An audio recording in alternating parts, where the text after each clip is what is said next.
Damaikan hati, sejukkan jiwa. 107,7 FM Radio Suara Nabawi Pasuruan.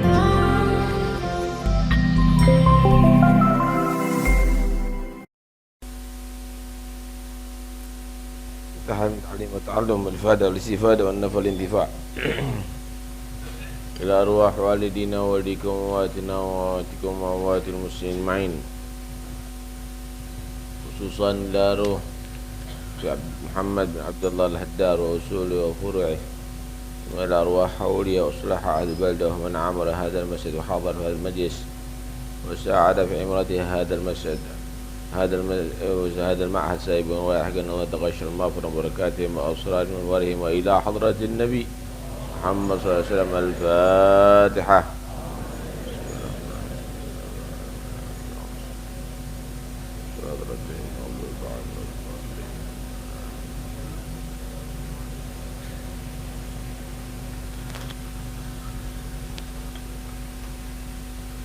بسم الله والحمد لله wassalatu wassalamu ala rasulillah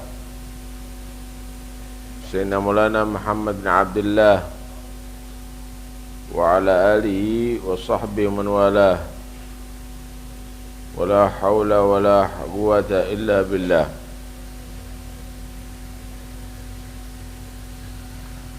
Qala al-musannif rahimahullah wa bi'ulumi fid darain amin.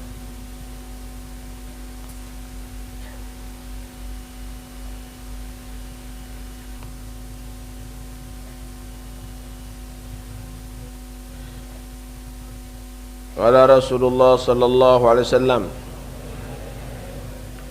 ad-dabbu lastu akuluhu wa la uharrimuhu muttafaqun alaih. Bersabda Rasulullah sallallahu alaihi wasallam, binatang dhab sejenis biawak, lastu akuluhu, aku tidak memakannya, wala uharrimuhu, dan aku tidak mengharamkannya.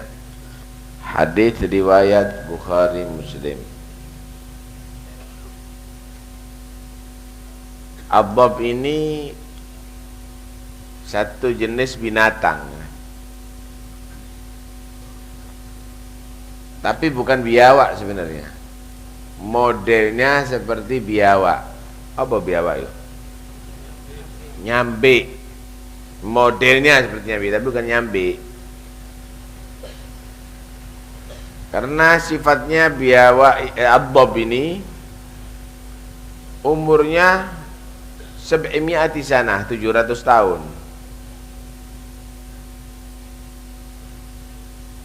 Yang aneh, binatang ini la yashrabul ma' wa la yabul fi kulli arba'ina yauman qatrah. Minumnya 40 hari sekali. 40 hari sekali. Kencingnya juga 40 hari sekali. Itu pun minumnya sedikit, kencingnya sedikit.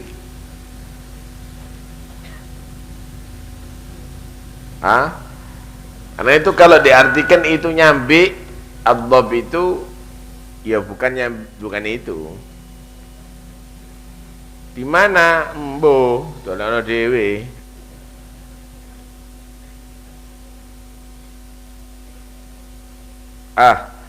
Nabi sallallahu alaihi wasallam beliau berkata, binatang itu dhab, aku enggak suka makan, tapi aku tidak mengharamkan. Jadi di sini bukan semua makanan yang tidak dimakan oleh Nabi itu hukumnya adalah haram. Yang haram itu kalau sudah dilarang oleh Allah, dilarang oleh Nabi. Diharamkan oleh Allah, diharamkan oleh Nabi. Nabi. Paham nih ya? Karena itu hukum itu Pak, dilihat ada perintah enggak dari Allah dan Nabi. Kalau ada perintah dari Allah dan Nabi, ada dua kemungkinan, bisa wajib, bisa sunnah. Tolab itu bisa yahtamil lil wujub, bisa yahtamil lin nadab. Perintah itu bisa diartikan wajib, bisa diartikan sunnah. Nah, di sini ulama nanti yang akan membagi.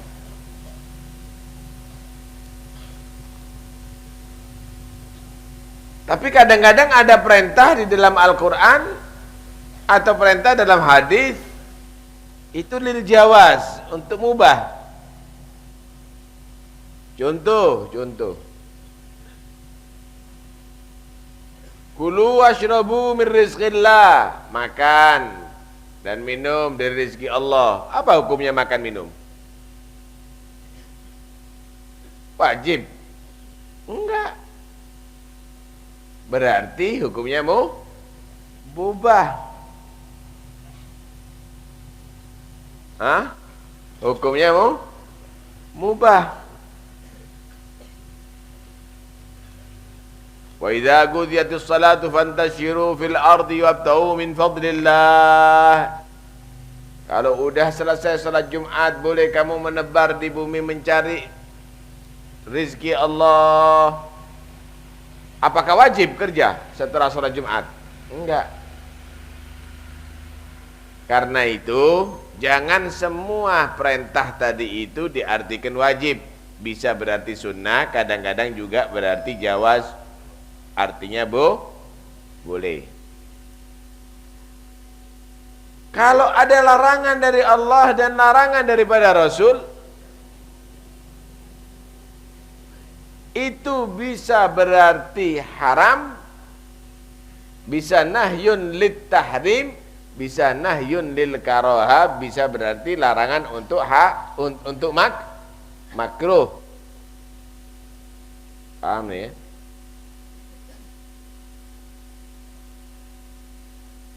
Kalau memang tidak ada larangan dari Allah dan tidak ada perintah daripada Allah, berarti pasti hukumnya mubah. Allah nggak ngelarang, diharam-haramkan, nggak bisa. Nabi nggak ngelarang, diharam-haramkan, nggak bisa. Karena itu istimbatul ahkam dilihat, ada tolab nggak, ada perintah nggak, ada nahi enggak? Ada larangan enggak? Kalau ada perintah bisa masuk wajib, bisa masuk sunnah. Kalau ada larangan bisa masuk haram, bisa masuk makruh atau tarkul aula. Tapi kalau enggak ada larangan, enggak ada perintah, berarti dikategorikan itu adalah boleh, mubah atau jawaz. Karena itu keliru sekali kalau ada orang menyatakan yang tidak dilakukan oleh Nabi haram hukumnya, yang tidak dimakan oleh Nabi haram hukumnya, yang tidak dilaksanakan oleh Nabi haram hukumnya. Itu adalah bid'ah, itu adalah masuk neraka. Saya mau tanya, puasa hukumnya apa?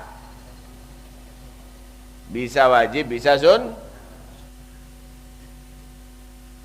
Berbuka kurma hukumnya apa?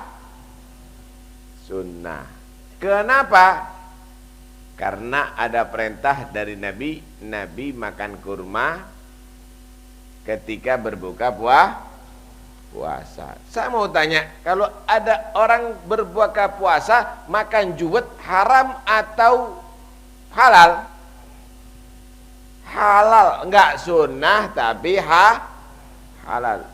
Kenapa? Karena Nabi yang merintahkan adalah kurma. Nabi makan kurma. Wah, yang karena Nabi tidak buka dengan juwet, maka burka dengan juwet hukumnya haram. Begitu cara hukumnya. Belajar dulu istinbatul ahkam. Enggak benar itu. Ya, sebagian orang yang tidak dilakukan oleh Nabi hukumnya adalah haram. Ya repot kalau dia demikian. Karena itu hati-hati di dalam menghukum. Siapa orang yang mengharamkan yang tidak diharamkan oleh Allah, wa man lam yahkum bima anzalallahu fa ulaika humul zalimun, fa ulaika humul fasikun, fa ulaika humul kafirun. Siapa orang yang tidak menghukum dengan yang dihukum oleh Allah, enggak ngadak-ngadakno hukum karepe dhewe, maka bisa berarti kafir loh nanti, bisa berarti zalim, bisa berarti fasik. Enak itu loh. Pokoknya yang tidak dilakukan oleh Nabi hukumnya adalah haram, tidak boleh, dilarang. Itu berarti menghukum bukan dengan hukum Allah. Yang dilarang oleh Nabi baru harus ditinggalkan. Yang dilarang oleh Allah itu yang patut untuk ditinggalkan. Yang tidak dilarang ya berarti hukumnya boleh. Itu menghukum dengan hukum Allah. Hah?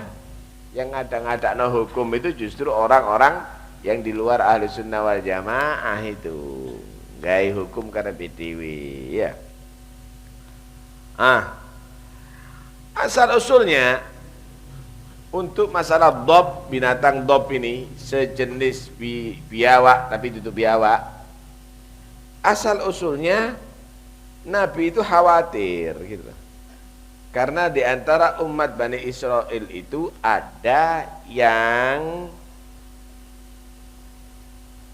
mereka itu dirubah wajahnya oleh Allah.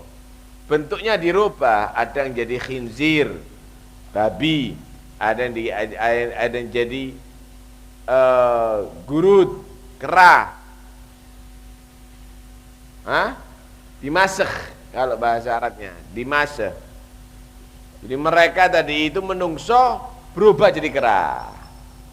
Paham nih? Kenapa? Dilaknat sama Allah. Berubah jadi babi. Wajahnya wajah babi. Nabi khawatir ada jangan-jangan ini kok binatang model. Jangan-jangan ini termasuk adalah Bani Israel yang dirubah oleh Allah jadi binatang karena kualat. Paham nih ya? Maka Nabi tidak mau makan, tapi setelah diberitahu, dinyatakan bahwa yang kualat berubah wajahnya menjadi binatang itu dimatikan, dimusnahkan oleh Allah, nggak punya turunan. Jadi nggak ada ceritanya kera ini sekarang turunan daripada kera Bani Israel yang dirubah oleh Allah jadi kera. Enggak ada. Setelah dirubah 3 hari setelah itu mereka dibinasakan oleh Allah, mati semuanya spontan. Di sini Nabi SAW khawatir, maka Nabi tidak makan. Ini yang pertama. Yang kedua, Nabi SAW itu akhlaknya bagus. Akhlaknya ini bukan hanya diperlakukan untuk manusia, bahkan kepada binatang. Dalam melaksanakan kehidupan bersama binatang, Nabi itu pakai rahmat. Likulli kabidin harra ajrun. Setiap ada jantung yang masih berfungsi, itu bisa mendapatkan pahala. Opoy, kalau kamu tadi itu punya kuda, perhatikan kuda semenjak masih hidup, jantungnya masih berfungsi. Lek loro obatono. Kalau kelihatan kucing lagi lapar, bantuan kayak ono makan. Kenapa? Karena masih hidup. Lek mati selesai sudah. Likulli kabidin harra ajrun. setiap ada jantung yang masih berfungsi, itu bisa menghasilkan pahala. Karena itu nolong binatang itu juga dapat pahala. Nolong binatang juga dapat pahala. Tapi jangan sampai mengorbankan manusia. Contoh, ngebut naik sepeda motor atau naik mobil. Ada kucing nyebrang. Ales sama kucing kena arek pondok dor misalnya. Loh. Kenapa? Wedi kualat kucing tapi nabrak menungso. Ya jangan. Nah, ini tidak benar. Lah kalau sudah nggak bisa dihindari, ya mau diapa? Ya udah berarti takdirnya mati kon kelindes itu berarti. Tapi yang nggak boleh itu adalah menyiksa. Wes dikelindes saya cek nih mati. Ah itu jangan. Dah biar mati sekalian. Ah itu jangan. Paham nih ya? Nah, karena itu kalau tidak ada gharad, tidak ada tujuan yang benar membunuh binatang, itu juga nggak bagus. Nggak boleh, dilarang. Ada burung, tiga tembak-tembakan tok, tiar. Bukan untuk dimakan, bukan untuk apa, hanya sekedar untuk titis-titisan. Titis nggak gue? Cedor, jangan. Lah kalau begitu umplung aja pasangan. Kalau hanya sekedar titis-titisan, kenapa? Ada kemungkinan itu burung punya anak kecil-kecil yang ada di sangkarnya. Kamu tembak, kemudian anak-anaknya akhirnya kelaparan dia. Jangan. Kecuali fuaisik, kecuali ada binatang-binatang yang dianjurkan untuk dibunuh.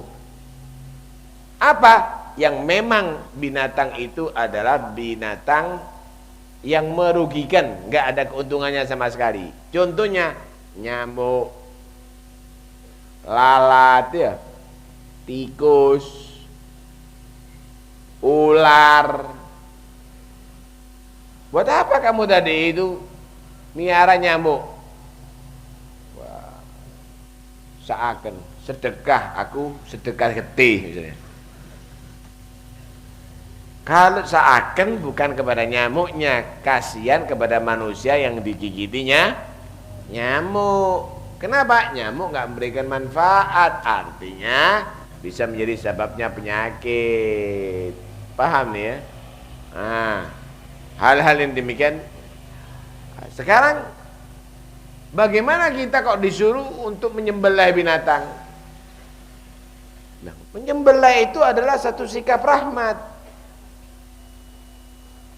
Cara kita untuk menghabisi nyawa binatang dengan cara sembelaihan itu adalah paling bagus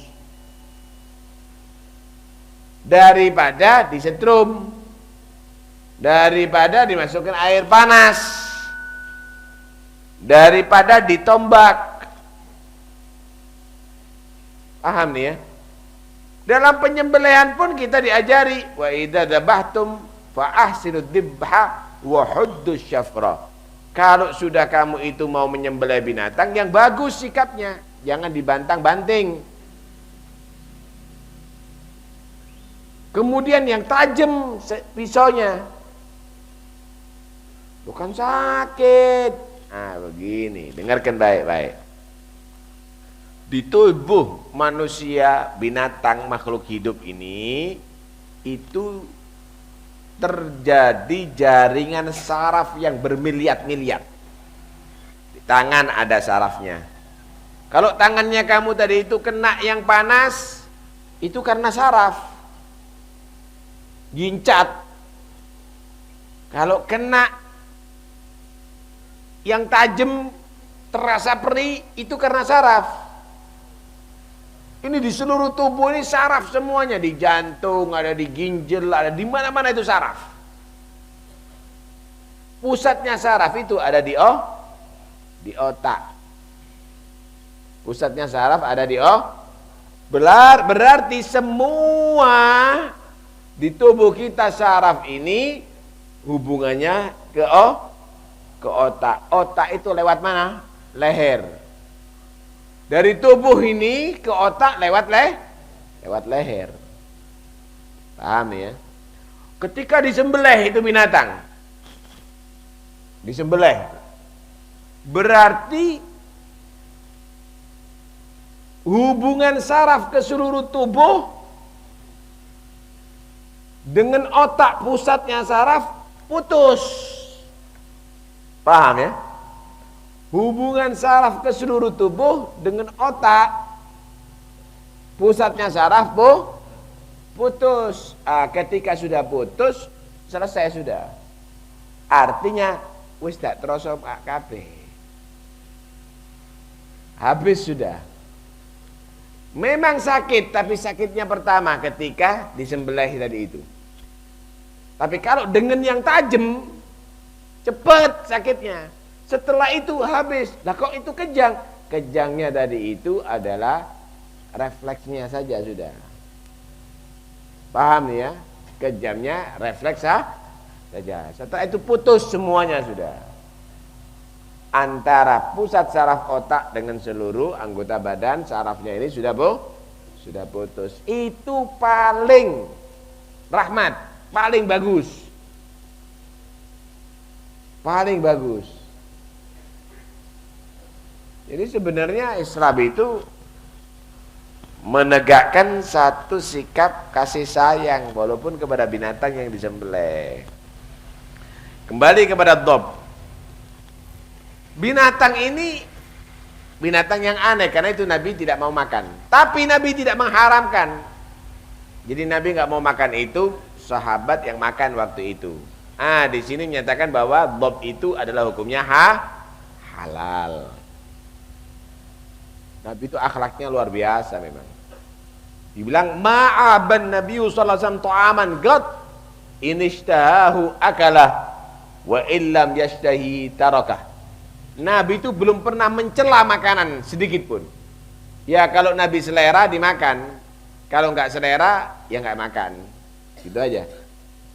Ye sediau koyok umbelon. Lo ada apa ngomong gitu? Akhirnya orang jijik mau makan. Kalau kamu mau makan, makan. Kalau nggak kamu makan, diam. Selesai.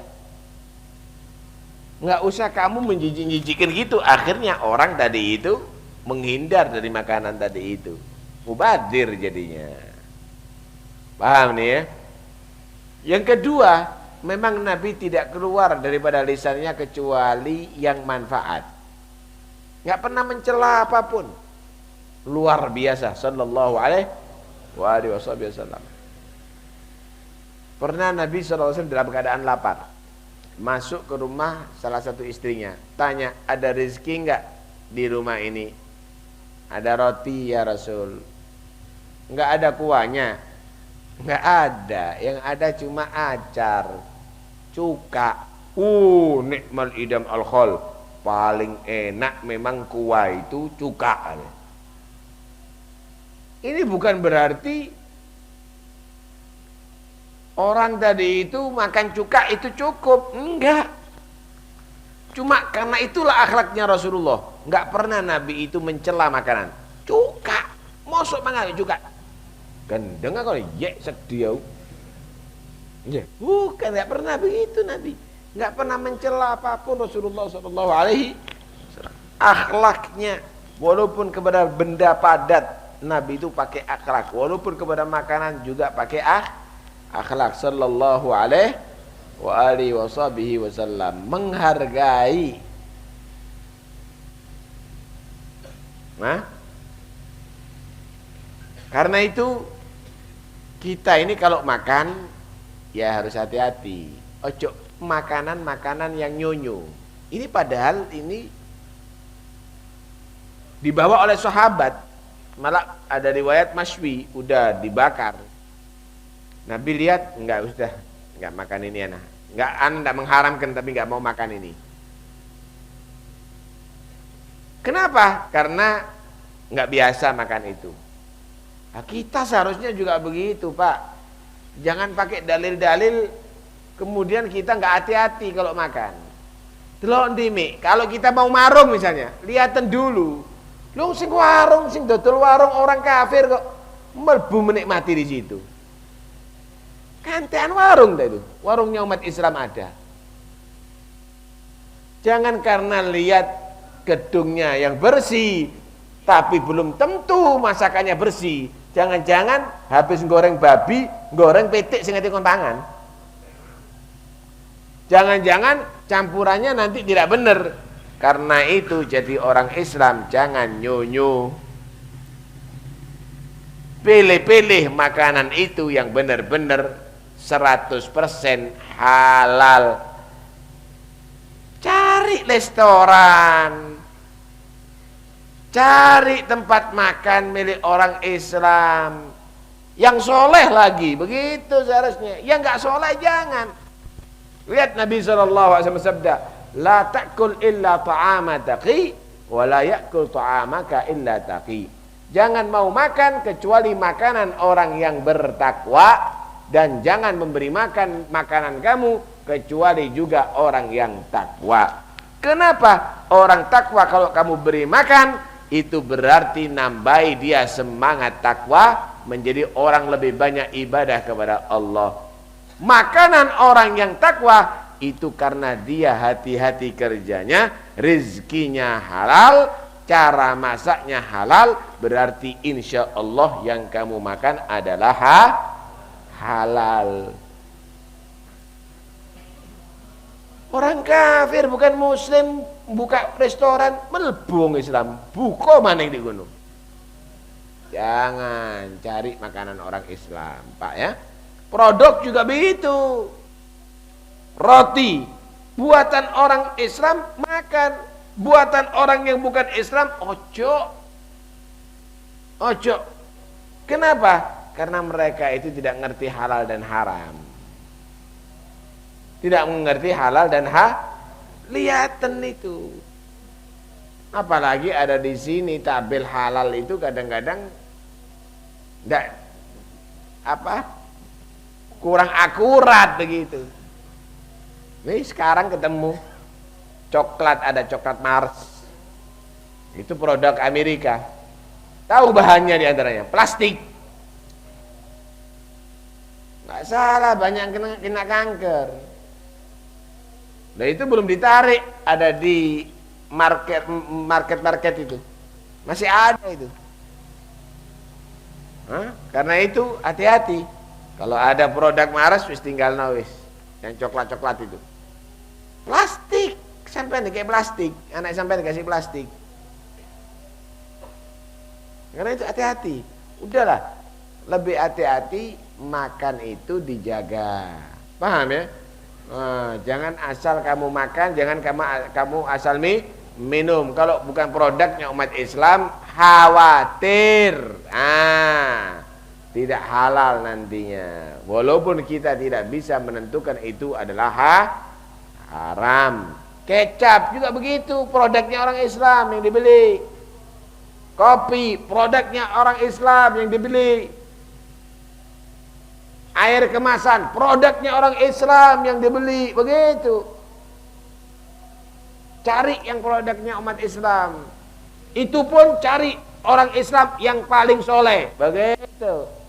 Jangan asal-asal orang Islam nggak sholat dibeli lah. Jangan-jangan nanti akhirnya antuk pentol dagingnya daging tikus. Pernah terjadi itu, bener ini. Di Pasuruan pernah terjadi itu. Asal-asal beli cilok dagingnya siapa ini? Nggak taunya tikus.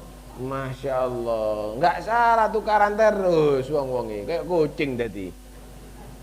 Mangan tikus.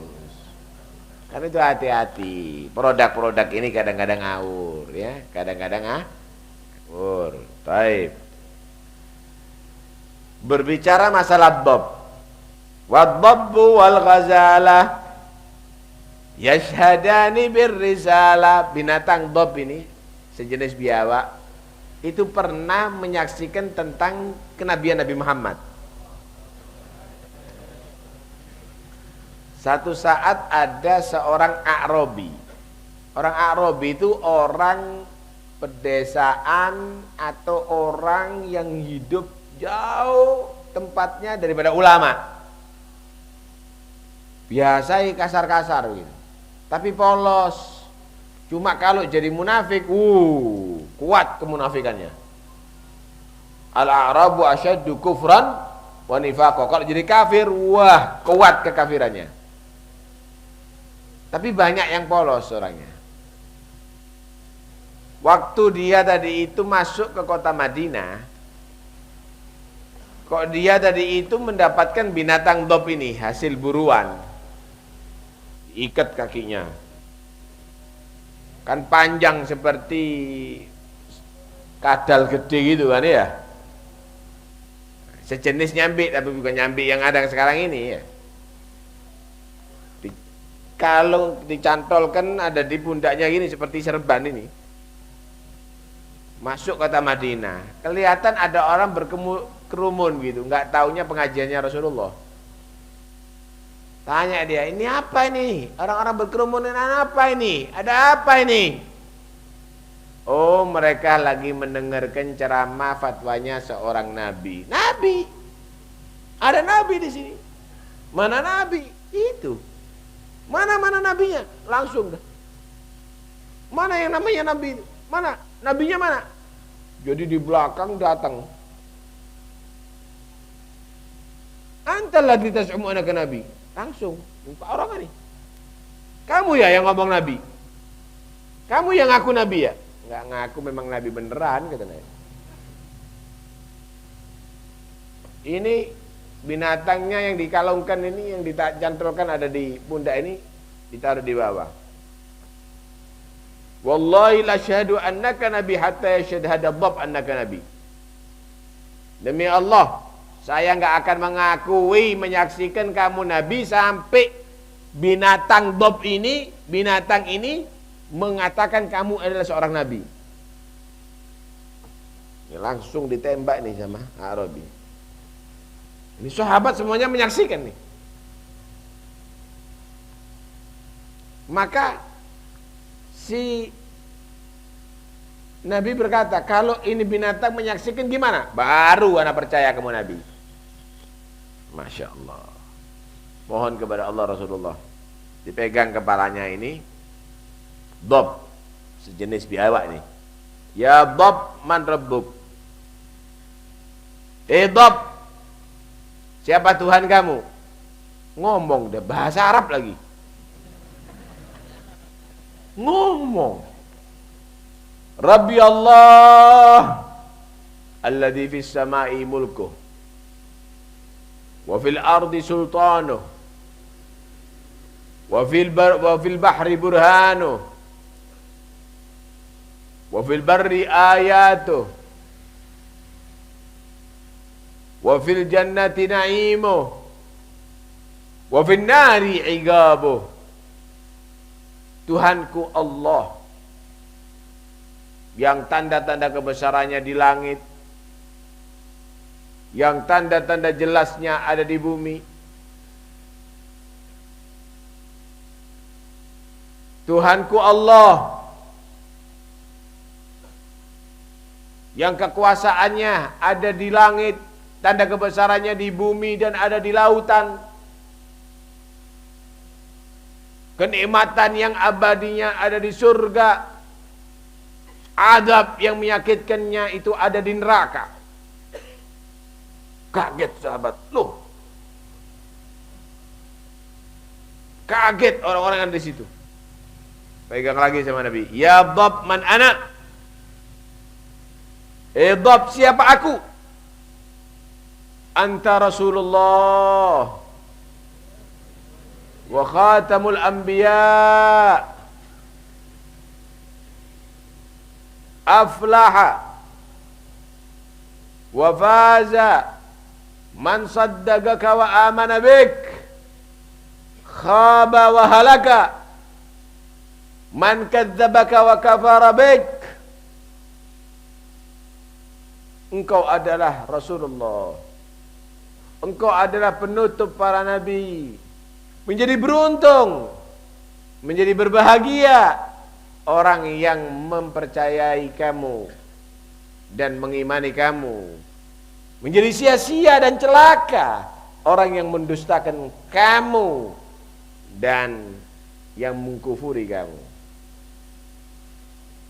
Baru A'rabi menyatakan asyhadu an la ilaha illallah wa asyhadu anna Muhammadar Rasulullah. Nah, itu yang dikutip kalau di Maulid, wadhabbu wal ghazalah yashhadani birrisalah. Binatang bob, binatang menjangan menyaksikan atas kebenaran kenabian Nabi Muhammad sallallahu alaihi wasallam. Nah, hadis ini menerangkan hati-hati, jangan mudah kamu tadi itu menghukum dengan asal-asalan, tapi hukum itu istinbatnya, sumbernya harus dari Al-Quran, dari hadis, dari ijma' atau dari qiyas, dan itu semuanya harus kembali kepada ulama a'immah al-mu'tabarin, para imam-imam yang memang sudah layak untuk beristihad. Maka tidak ada satupun orang berhak menghukum haram kalau dia tidak mampu, menghukum halal kalau dia tidak mampu. Ya, jangan sok jadi mujtahid, jangan sok kamu jadi orang yang berfatwa kalau kamu memang belum mampu. Jangan nanti apal 2 hadis haram kabeh, semuanya haram, sholawat haram, mahalul qiyam haram, hol haram, manakib haram, tahlil haram, hanya apal 2 hadis dok. Lah repot iki. Iya. Ngartikeun kul a'udzu birabbil falaq gak iso, malah dia berfatwa haram. Kenapa? Nabi tidak melakukan. Haram. Kenapa? Nabi tidak makan. Haram. Kenapa? Nabi tidak melaksanakan. Lah, kalau udah begitu repot. Ya, ini orang-orang yang minim ilmunya, minim akalnya, bahkan minim kadang-kadang akhlaknya. Karena itu mudah-mudahan insyaallah kita bisa menjadi orang yang berakhlakul karimah, tidak berbicara kecuali dengan yang diridhai oleh Allah. Amin Allahumma amin. Dijauhkan daripada segala yang diharamkan oleh Allah dan diberi kekuatan bisa melaksanakan yang diwajibkan oleh Allah dan juga yang disunnahkan dalam agama Allah. Bulan Muharram nih ya. Sunnah puasa banyak di sini. Nabi sallallahu alaihi wasallam sabda, afdhalus siyami ba'da Ramadan syahrullah al-Muharram. Hadis riwayat Muslim. Paling afdalnya puasa setelah bulan Ramadan, puasa ada di bulan Muharram. Ya sekarang ini. Ini bulan yang sangat mulia. Karena itu, ayo kita tingkatkan ibadah kita ada di bulan ini. Santri-santri, ayo tingkatkan cari ilmu ada di bulan ini. Biar kamu tadi itu mendapatkan ilmu yang manfaat, masa depan kamu jadi ulama nantinya. Sebagian ulama mengartikan wal fajri, demi waktu fajar. Fajar awal Muharram, fajar pada hari pertama bulan Muharram. Kenapa? Karena daripada hari itu yatafajjar al khairat fi ayyamis sanah. Karena menjadi menjadi mancur, menjadi keluar itu kebaikan-kebaikan dalam hari-hari setahun. Kalau Anda membuka hari ini dengan kebaikan, dengan amal soleh, dengan tobat, dengan ibadah kepada Allah Subhanahu wa ta'ala, dengan niat yang baik, insya Allah hari-hari Anda dalam setahun akan baik semuanya. Karena itu semuanya niatkan yang baik, niatkan yang bagus, niatkan yang tulus. Mudah-mudahan insya Allah kita termasuk golongan orang-orang yang soleh. Amin Allahumma amin. Untuk yang meninggal dunia, mudah-mudahan Allah ampuni segala dosa dan kesalahannya. Untuk yang sakit, mudah-mudahan Allah berikan kesembuhan dengan segera. Untuk yang punya hajat, Allah sampaikan semua hajatnya. Untuk yang hamil, mudah-mudahan Allah berikan keselamatan lahir dengan selamat, dan juga anaknya yang dilahirkan dan juga seluruh anak-anak kita jadikan anak-anak yang saleh. Untuk yang ujian, mudah-mudahan Allah berikan ilmu yang manfaat. Ala hadini yakun ya salihah. Al-Fatihah.